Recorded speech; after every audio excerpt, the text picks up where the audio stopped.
This is the Segovia Show. The purpose behind Shadow Warriors Project to help those that served and suffered like you did, and those that continue in silence. So Mm-hmm. one of the big things that's been going on was the last year you guys got the Canine Project. So, but now that's like really expanding.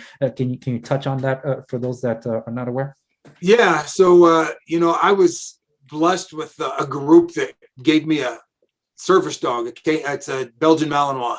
Um, and where they come from is a group, as a breeding group up in Canada called Baden Canine, Baden. It's Baden Canine. They've been breeding and raising the shepherd breeds, which are German shepherds, Dutch shepherds, and German shepherds for 50 years now, roughly. And since I was blessed with receiving my dog and the difference that it made in my life, in a lot of aspects that it took me a while to realize.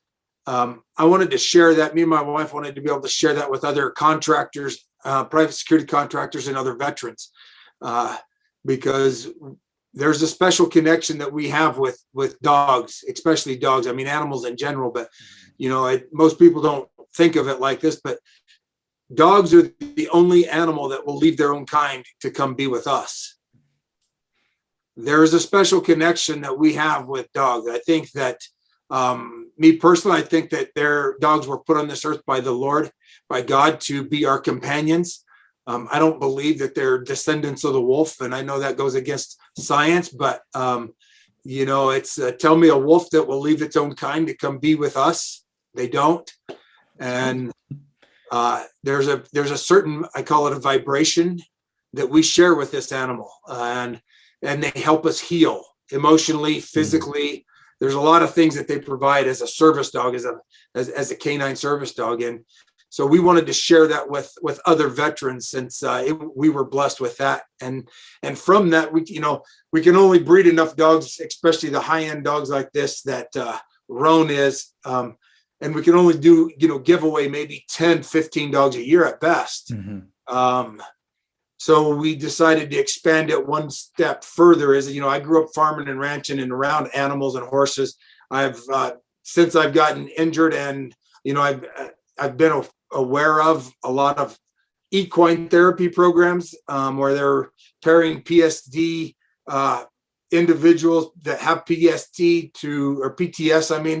that have PTS with equines, with horses. Mm. Well, we decided to do the same thing with canines, and we call it a canine therapy program, where we bring in 10 combat vets, anywhere between 8 to 10.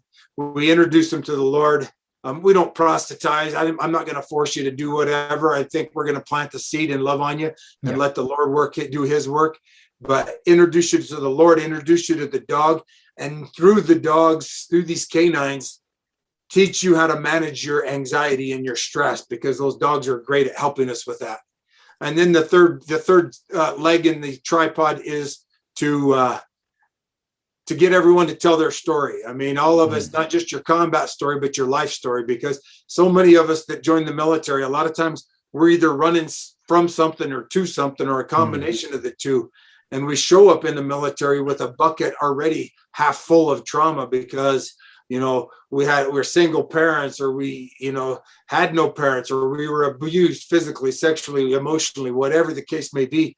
And if you don't empty that bucket, sometimes it gets full. And if it does, that's when it comes out and affects us and those that we love so much. And so we really try to do that peer-to-peer support and peer-to-peer counseling by bringing guys and gals together that have served in combat, that can understand one another, and do it in a small enough group where it's intimate enough where they're not afraid to share, but it's not so small that it's too intimate. And we've just seen great things come of it. And it's just phenomenal, because this way we can run one of these at least once a month, and that's over 100 people that we can do, that we can help every year. And it's the follow-on work that comes with it, because these small groups end up sticking together and communicating and staying in touch with each other as things grow, and as their walk grows, both within the group with the dogs and with the Lord. And it's it's phenomenal what we see from it. Yeah, and that's why I'd hold on to the belief that there is such thing as a doggy heaven, because I'm looking forward to seeing my dog again. It's like, if not, that's like the only thing that could challenge my faith in God. Thank you so much for watching the latest episode of the program. Hit that like button down there. Don't forget to subscribe if you haven't done so already. And if you please would, share this with somebody you know that will benefit from the content of this channel. See you in the next one.